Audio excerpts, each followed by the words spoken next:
The great hall of the Galactic Council stretched out like a metal canyon. 12 different alien species sat in their floating pods, each one designed for their unique bodies. The air buzzed with translators working overtime, turning clicks, hisses, and musical tones into words everyone could understand. Commander Zixus stood at the center of the hall. His bug-like body was covered in black armor that gleamed under the bright lights. His forearms moved as he spoke, and his mandibles clicked together with each word. The sound made several smaller aliens shiver with fear. "The human worlds are ripe for taking," Zixus announced. His voice carried through the hall like grinding metal. "They have 23 planets with rich soil and valuable minerals. Their military is weak. Their weapons are primitive. They pose no threat to the hegemony." Murmurs of agreement rippled through the assembled aliens. The Zephyrians, tall and blue with flowing tentacles for hair, nodded their large heads. The rocky granite lords rumbled their approval, their stone bodies grinding against their seats. Even the peaceful Veltari, with their pale skin and large eyes that saw into minds, seemed to agree. Ambassador Sarah Chen sat quietly in the human pod. She was small compared to most aliens in the room, with brown hair tied back and wearing a simple blue uniform. Her hands rested on what looked like a standard communication device. To everyone watching, she appeared calm, but defeated. "The humans have had 50 years to build up their defenses," said Ambassador Threx of the Zephyrians. His voice sounded like wind through crystal caves. "What have they accomplished? They still use bullets and rockets while we have energy weapons and plasma cannons." Laughter echoed through the hall.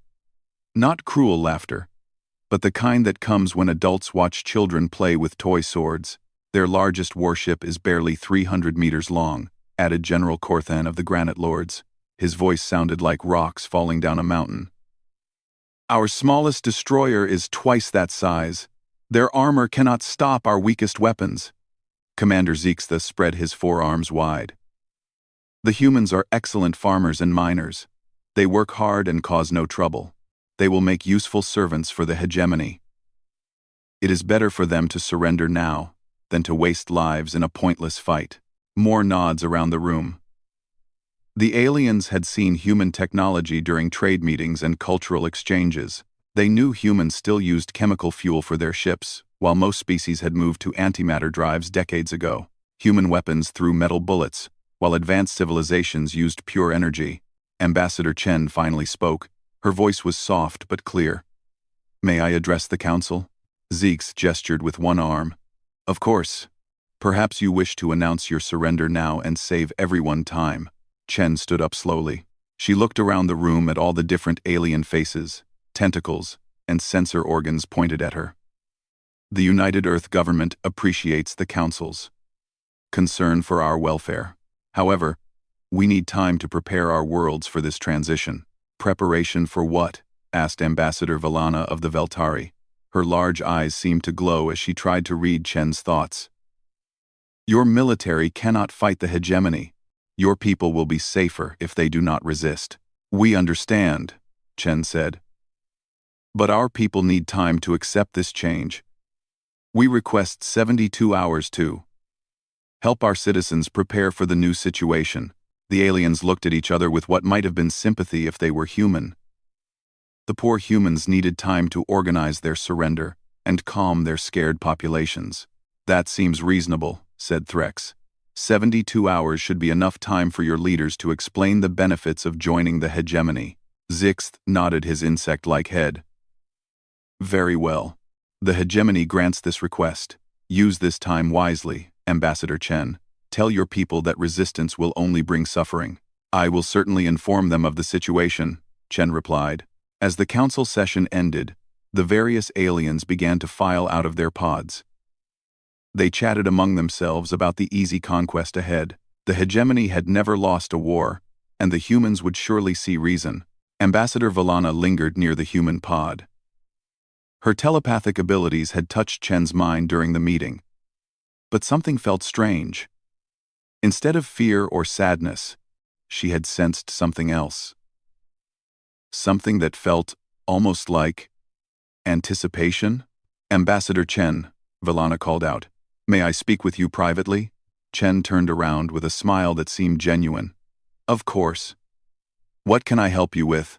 During the meeting, I sensed unusual thoughts from you, not fear or anger, but something I cannot identify. Are you certain your people understand what is about to happen? Chen's smile never wavered. My people understand the situation perfectly, Ambassador Valana. In fact, I believe they have been preparing for something like this for quite some time. Before Valana could ask what she meant, Chen bowed politely and walked away. The Veltari ambassador stood alone in the empty council hall, her psychic senses still tingling with the memory of those strange human thoughts. Meanwhile, Chen made her way to a secure communication booth. Her fingers moved quickly across her device, but not to type a message of surrender. Instead, she activated a quantum encryption system that would have impressed even the most advanced alien species if they had known it existed. The message she sent was short, but would change everything. Council has authorized hostile action against all human worlds. Code 17 protocols are now in effect. All units have 72 hours to reach full activation status. Repeat. Code 17 is authorized. The masquerade ends in 72 hours. Across human space, hidden receivers picked up the signal. On colony worlds that aliens thought were simple farms, massive underground facilities began to wake up. Mining stations that had operated peacefully for decades started activating equipment that had nothing to do with extracting ore. The countdown had begun. In 72 hours, the galaxy would learn what humans had really been doing for the past 50 years, and Commander Zixith would discover that sometimes the most dangerous predators are the ones that look like prey. Captain Marcus Webb stood on the bridge of what the galaxy knew as the cargo ship Prometheus. Around him, his crew moved with the smooth efficiency that comes from years of practice. They wore simple work clothes and moved like tired freight workers ending another boring shift. The bridge looked exactly like what it was supposed to be, a civilian cargo vessel's control center. Basic navigation screens showed shipping routes. Cargo manifests listed grain, minerals, and manufactured goods. Everything appeared normal to any alien inspector who might board them, but appearances could be very deceiving. "Captain," called out Lieutenant Rodriguez from her station. "Quantum message received. Authentication codes confirmed." Webb nodded. "Put it on the main screen." The familiar face of Ambassador Chen appeared on what looked like a simple communication display. Her message was clear and direct. Code 17 protocols are now in effect. All units have 72 hours to reach full activation status. Webb took a deep breath. After 50 years of pretending, the masquerade was finally ending. "All hands, this is the captain," he announced over the ship's communication system. "Operation Sleeping Giant is now active. Drop all civilian protocols and prepare for full military activation." The transformation began immediately. What had looked like a cargo bay started changing as hidden panels slid open. Civilian uniforms disappeared into storage lockers, replaced by military dress that had been waiting in hidden compartments. The lazy, tired movements of freight workers became the sharp, precise actions of trained soldiers. On the bridge, Lieutenant Rodriguez began activating systems that had been dormant for years. Her fingers danced across controls that looked like simple cargo management displays but were actually sophisticated military computers. "Sir, all stealth systems coming online," she reported. "Defensive screens activated. Weapons platforms extending." The Prometheus shuddered slightly as its true nature revealed itself. The cargo ship's outer hull began to shift and change. Sections that had appeared to be storage containers folded back to reveal weapon mounts. What had looked like simple communication arrays extended into military-grade sensor systems. "Tactical display, please," Webb ordered. The simple cargo manifest screen flickered and died, replaced by a three-dimensional map showing the positions of every ship within 50 light-years. Red markers indicated hegemony vessels preparing for their easy conquest. Blue markers showed other human ships scattered across the trade routes, all beginning the same transformation. Across human space, the same scene played out on dozens of worlds and hundreds of ships. On the farming world of New Kansas, what the aliens knew as Agricultural Station 7 began to change. The grain silos that had stood in neat rows for 30 years started opening like mechanical flowers. Inside each one, instead of wheat or corn, Missile systems rose toward the sky. The farm workers shed their coveralls to reveal military uniforms underneath. Administrator Janet Walsh, who had spent 20 years convincing alien inspectors that she was just a simple farm manager, walked into her office and activated systems that had been hidden behind false walls. Her farming equipment became a planetary defense grid capable of tracking objects in deep space. "This is Defense Grid 7 to all stations," she announced into what aliens thought was a simple farming communication network. "We are fully operational and tracking multiple hegemony scout ships in the outer system. They have no idea what they're looking at." The transformation was not limited to military installations. Every human colony, every trading post, every mining station had been built with hidden purposes. The aliens had watched humans construct these facilities, but they had only seen what humans wanted them to see. On Mars, what appeared to be industrial mining equipment began reconfiguring itself into massive shipyards. Underground factories that aliens thought produced farming tools started manufacturing weapons that no galactic civilization had ever seen before. The Jupiter orbital stations, which the galaxy knew as fuel refineries, activated manufacturing systems that had been disguised as simple industrial equipment. Within hours, ships that had been hidden in pieces began assembling themselves into fighting vessels. Dr. Elizabeth Zhao stood in her laboratory on Luna Base, which aliens believed was a medical research facility. She had spent decades studying every alien species that made contact with humanity, but not for peaceful purposes. Every DNA sample, every cultural exchange, every bit of technological information had been carefully analyzed and stored. "Begin uploading all xenobiological data to the tactical networks," she instructed her team. "I want every ship commander to know exactly how each alien species thinks, fights, and can be defeated." The most shocking transformations happened in space itself. Hundreds of human cargo ships suddenly revealed their true nature. Vessels that had carried goods across the galaxy for decades dropped their disguises to become warships, designed with technology that should not have existed. Commander Zexith watched these changes from his flagship in the outer Sol system. His sensors were tracking what he thought were routine preparations for surrender. But the energy readings made no sense. "Navigation officer," he buzzed angrily, "these power signatures cannot be correct. Run full diagnostics on all sensor systems." "Sir, diagnostics complete. All systems functioning normally." "The humans are generating massive energy readings across their entire system." Zexith stared at his displays in confusion. According to his sensors, the primitive human cargo ships were somehow producing power levels that matched heavy battle cruisers. Their farming colonies showed energy outputs equal to military bases. It must be sensor errors, he decided. Humans do not possess such technology. But deep in his mind, a small voice whispered that perhaps he had made a terrible mistake. On Earth's moon, Admiral Helena Ross sat in a command center that aliens had never suspected existed. The Luna facility had been disguised as a geological research station for 5 decades. In reality, it was the secret headquarters of the Terran Defense Force. Around her, displays showed the positions of human forces across known space. Ships that had spent years as harmless cargo vessels were now revealed as advanced warships. Colonies that seemed defenseless were actually fortified military positions. Mining stations became weapons platforms. Trading posts transformed into intelligence-gathering centers. "Admiral," reported Captain Zhang from the communications station. "All units confirm ready status. Operation Sleeping Giant is complete. We are ready to show the galaxy what humans have really been building for 50 years. Admiral Ross nodded grimly. She had hoped this day would never come. Humanity preferred peaceful coexistence with their alien neighbors. But if someone wanted to test human military might, they were about to get a demonstration they would never forget. "Send a message to all hegemony forces," she ordered. "Tell them they have one chance to withdraw peacefully. After that, they will learn why we call ourselves Code 17. The masquerade was over.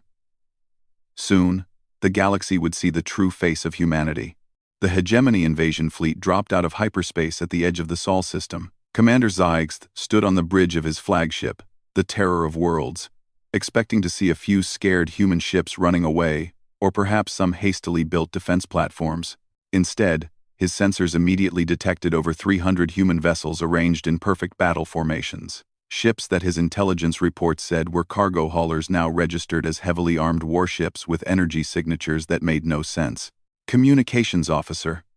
Zixth clicked angrily. Open a channel to the human fleet. Channel open, Commander. Human ships. Zixth broadcast. I am Commander Zixth of the Hegemony 4th Fleet. You will stand down immediately and prepare to be boarded. Any resistance will result in the destruction of your primitive vessels. The response came from a calm female voice that spoke with absolute confidence. Commander Zixis, this is Admiral Helena Ross of the Terran Defense Force. You are trespassing in human space. You have exactly 10 minutes to withdraw your forces and return to Hegemony territory. If you choose to remain, you will face the consequences. Zix's mandibles clicked with amusement. Admiral Ross, your species has had 50 years to develop weapons capable of threatening the hegemony. Your technology remains primitive. Your largest ships cannot match our smallest destroyers. What possible threat could you pose to us? There was a pause before Admiral Ross replied. When she spoke again, her voice carried a tone that made several of Zix's officers step back nervously. Commander, you seem to be operating under some incorrect assumptions about human capabilities. Allow me to correct them. What your intelligence reports failed to mention is that humanity carries a military classification of Code 17 inches our own systems. What does that designation mean? Zix demanded. Code 17 refers to a species that deliberately conceals its true military capabilities until facing an existential threat. We have spent 50 years studying every alien civilization we encountered. We learned your weaknesses, copied your strengths, and developed weapons specifically designed to counter galactic military doctrine. Zix looked at his tactical displays. The human formations did look surprisingly professional for such a primitive species, but their ships were still small, and their weapons were still based on primitive projectile technology. Admiral Ross, he said with growing confidence. Your people throw metal bullets while we wield plasma and antimatter. Your armor is simple steel, while ours can withstand star-level temperatures. You cannot possibly. His words were cut off as the first human weapon fired. The terror of worlds shook violently as something struck its forward shields. But it was not a missile or energy beam that Zix expected. According to his sensors, the humans had somehow accelerated a solid metal projectile to nearly the speed of light. Impossible, whispered his weapons officer. Nothing can accelerate matter to such velocities. The projectile tore through the terror of world shields like they were made of paper. The kinetic energy alone was equivalent to a small antimatter bomb. Alarms began screaming across the bridge as secondary explosions ripped through the ship's forward sections. All ships, evasive maneuvers, Zix ordered. Return fire immediately. The Hegemony fleet began launching their plasma cannons and antimatter torpedoes. The weapons that had conquered dozens of civilizations streaked toward the human ships with deadly accuracy. But something impossible happened. The human vessels seemed to bend and twist in space, moving in ways that violated everything Zix knew about physics. The hegemony weapons passed harmlessly through empty space, where human ships had been just moments before. Sir, reported his science officer with a voice full of fear. The humans appear to be manipulating space-time around their vessels. They are creating localized gravity fields to alter their position without actually moving. More human weapons fired. These were not the simple kinetic projectiles from before. Beams of energy that his sensors could not identify struck hegemony ships and simply deleted sections of their hulls from existence. Matter disintegrators, his mind realized with growing horror. Tactical retreat, Zix ordered. All ships fall back to safe distance. But as his fleet tried to withdraw, they discovered another horrible truth. The human ships were faster than anything in the hegemony arsenal. Vessels that had appeared to be slow cargo haulers easily kept pace with the most advanced hegemony destroyers. Admiral Ross's voice came over the communication channel again, still perfectly calm. Commander Zix, perhaps now you understand why we requested 72 hours to prepare. We needed that time to drop our disguises and activate systems that have been hidden for decades. On the human flagship, Admiral Ross watched the battle displays with grim satisfaction. Captain Webb's ship, the Prometheus, was demonstrating their newest weapon, a gravity manipulator that could crush enemy vessels from the inside out. The hegemony ship caught in its beam simply collapsed inward like a tin can being squeezed by invisible hands. Other human vessels deployed weapons that the hegemony had never encountered.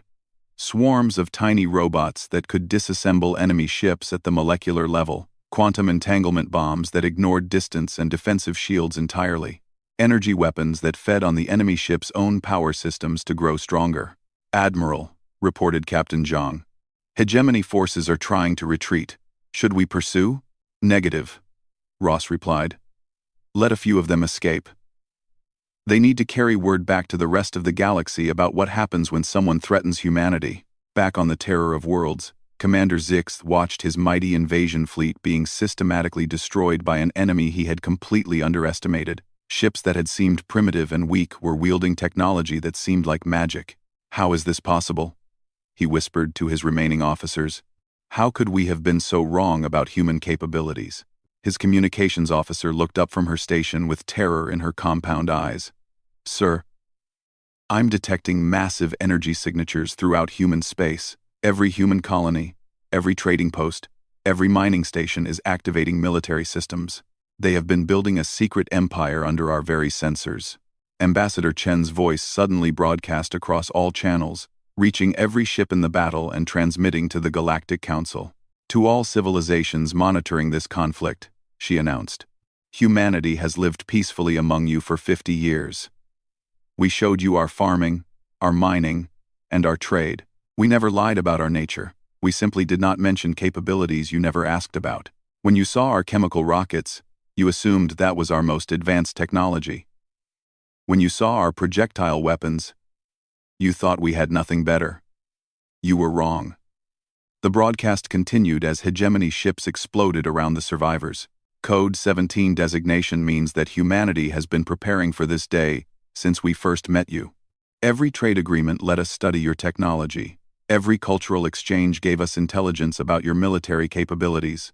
Every mining station and farming colony has been a disguised military installation.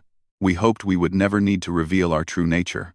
But since the hegemony has chosen aggression over peace, you will now see what 50 years of secret development can accomplish." Commander Zixth realized with absolute certainty that he had led his fleet into a carefully prepared trap. The humans had not been caught off guard by the invasion. They had been waiting for it. Commander Zixth's remaining ships fled through hyperspace, but they quickly discovered that escape was impossible. Human vessels appeared around them at every jump point, having somehow predicted exactly where the hegemony fleet would try to run. The aliens had never seen technology that could track ships through hyperspace. But humans seemed to know where every vessel would emerge. Captain Webb's ship, the Prometheus, intercepted 3 hegemony destroyers as they tried to reach safety. His weapons officer targeted the lead ship with something the aliens had never encountered before, a weapon that fired actual miniature black holes. "Direct hit," reported the tactical officer as the hegemony destroyer simply vanished, pulled into a gravity well so intense that even light could not escape. The other 2 ships surrendered immediately rather than face the same fate. Across the galaxy, similar scenes were playing out. Human forces that had been hiding in plain sight for 50 years suddenly activated and struck at hegemony military installations with devastating precision. The aliens discovered too late that humans had been mapping every important target in hegemony space during decades of seemingly innocent trade missions. On the hegemony capital world of Dominion Prime, General Vortaka received reports that made no sense. Human cargo ships were appearing in heavily defended systems and destroying military bases that should have been impossible to find, much less attack. "How are they penetrating our deepest security zones?" he demanded from his command center. "Our defensive networks have been tested against every known military technology." His intelligence chief, a nervous creature with multiple eyes on stalks, answered with a trembling voice. "General, we have discovered that the humans have been operating spy networks throughout our territory for decades. Their trade ships carried hidden sensor equipment. Their diplomats planted monitoring devices. Their mining operations near our borders were actually intelligence-gathering stations." General Vortica felt his confidence crumbling. What are you telling me? That the humans have been watching us for 50 years? Worse than watching, sir. They have been studying us.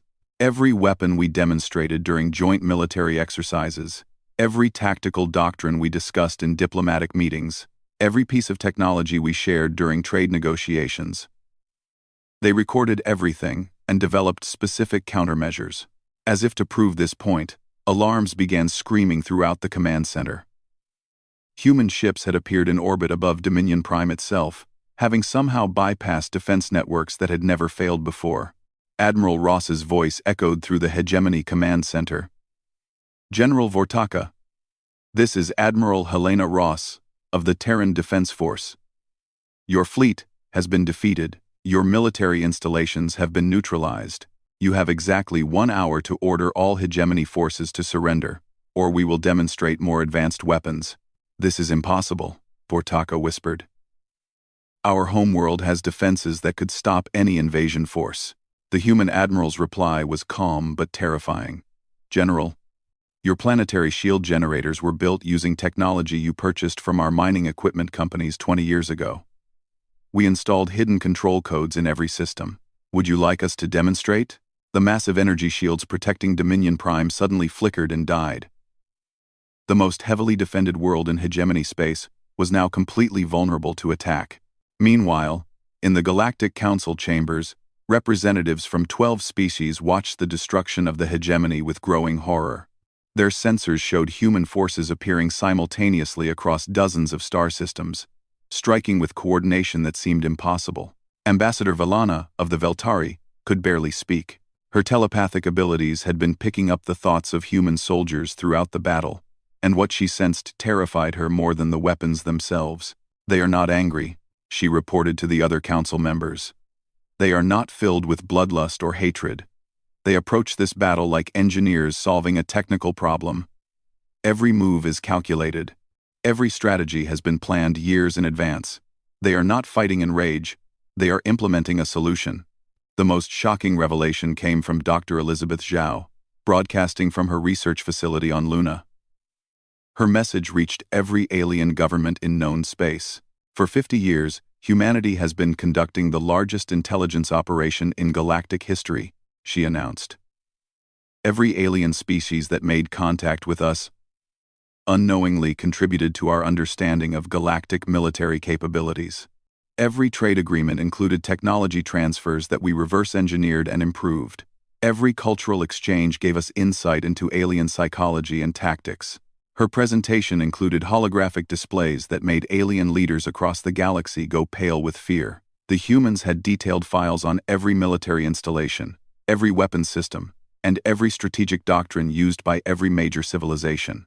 We know exactly how fast your ships can travel, how much damage your weapons can do, and most importantly, how to defeat every one of your military technologies. Dr. Zhao continued. This knowledge was never intended for conquest. We hoped we would never need to use it, but since the hegemony chose to threaten our existence, we have no choice but to demonstrate what 50 years of preparation can accomplish. Back in the Sol system, the battle was ending. The few surviving hegemony ships had surrendered or been destroyed, but Admiral Ross knew the real message was not the destruction of a single fleet. It was the demonstration of human capability to every other civilization that might have similar ideas. Captain Webb reported from the Prometheus, Admiral, Hegemony Central Command is requesting negotiations. They want to discuss surrender terms. Tell them, Ross replied, that humanity is not interested in conquest or territory.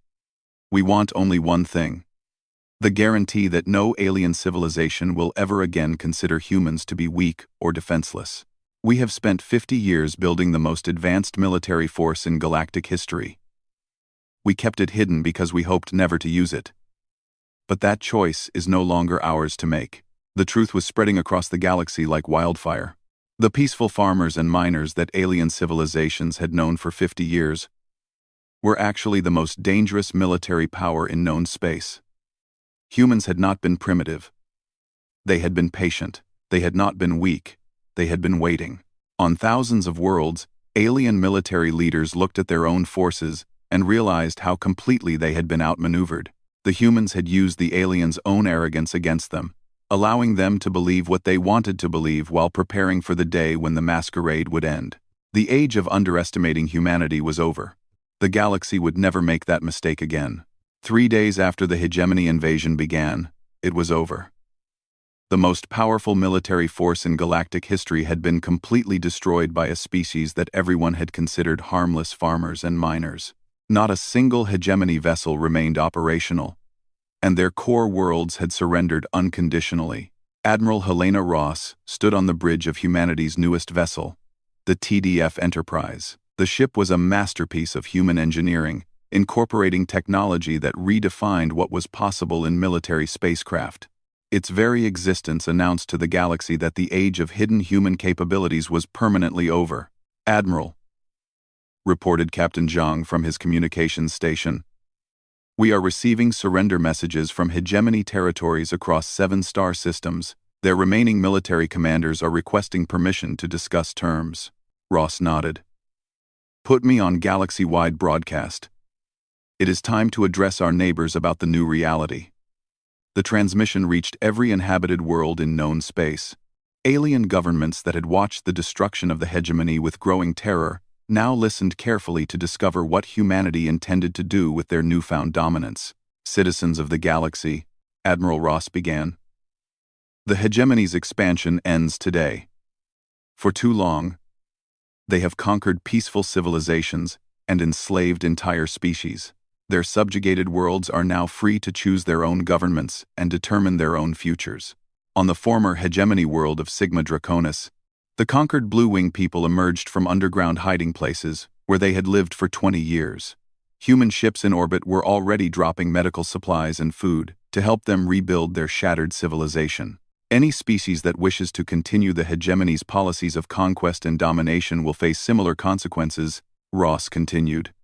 "Humanity will not tolerate the strong preying upon the weak.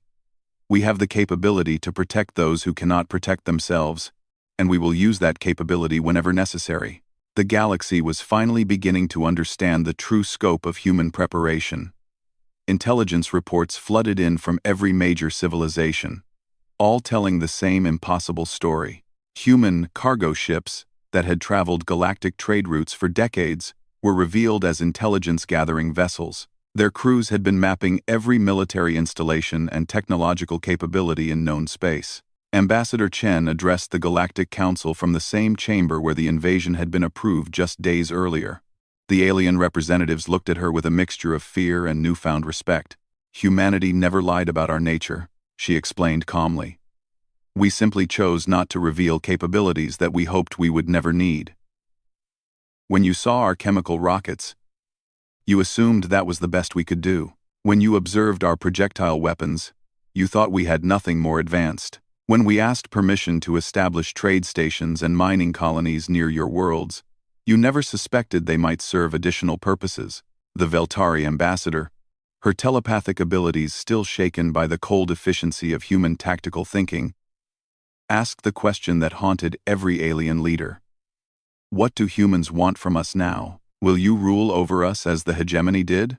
Chen's smile was genuinely warm, carrying none of the calculated menace that had preceded humanity's military demonstration. "Ambassador Valana, we want exactly what we have always wanted: peaceful coexistence, open trade, and the freedom to develop alongside our galactic neighbors. The only difference is that now you understand the consequences of trying to conquer us, or anyone we choose to protect." Across human space, the massive military apparatus that had been hidden for 50 years began returning to its concealed state. Weapons platforms folded back into cargo containers. Warships reactivated their civilian disguises. Military bases resumed their facades as agricultural stations and mining facilities. But everyone knew the truth now. The peaceful farmers working in Earth's colonies were also highly trained soldiers. The miners, extracting ore from asteroid fields, were operating from military installations that could destroy entire fleets. The cargo ships carrying goods between worlds were actually warships, capable of devastating any target they chose. Captain Webb stood on the bridge of the Prometheus as it returned to its disguise as a simple freight hauler. His crew had changed back into civilian work clothes, and the ship's military systems had been hidden behind false bulkheads. But the galaxy would never again see them as harmless merchants. "Sir," asked Lieutenant Rodriguez, "do you think they will remember this lesson?" Webb looked at the displays showing alien ships, giving his vessel a very wide berth. Where once they might have approached for friendly conversation or trade negotiations, now they maintained respectful distance from the ship that had demonstrated the power to delete enemy vessels from existence. "They will remember," he said. "Fear is a powerful teacher. But more importantly, they now understand that humanity prefers peace, but is fully prepared for war." On Luna Base, Dr. Elizabeth Zhao continued her research into alien biology and psychology. But her work now had a different purpose. Instead of developing weapons to defeat alien species, she focused on understanding how to help them rebuild and recover from decades of hegemony oppression. "The greatest victory," she told her research team, "is not conquering your enemies. It is making them understand that they never needed to be your enemies in the first place." The revelation of human military capabilities had an unexpected effect throughout the galaxy. Species that had been enemies for centuries began talking about peace treaties, realizing that if they fought each other, they might attract the attention of humanity's protective instincts. The mere existence of human military power was creating stability in regions that had known only conflict. Admiral Ross issued humanity's final statement to the galaxy from the bridge of the Enterprise. 50 years ago, humans entered galactic civilization as explorers and traders. We hoped to learn from our neighbors and contribute to galactic prosperity. We built hidden defenses not because we wanted war, but because we had learned from our own history that peace must sometimes be protected by strength. She paused, looking out at the stars where human ships now patrolled shipping lanes that had been plagued by pirates for decades. "Today, humanity declares this galaxy to be under our protection. To species that choose peace and cooperation, we offer friendship, trade, and technological exchange. To those who choose conquest and oppression, we offer one warning. We have seen what you are capable of, and you have now seen what we are capable of. Choose wisely." The message was clear.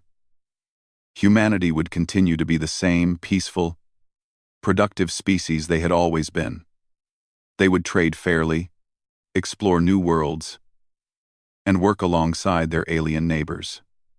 But they would do so with the quiet confidence that comes from knowing they could defend themselves and others against any threat. The galaxy had learned its lesson. The harmless humans were gone, replaced by guardians who preferred peace, but were fully prepared to wage war against anyone foolish enough to threaten the innocent. The age of galactic bullying was over.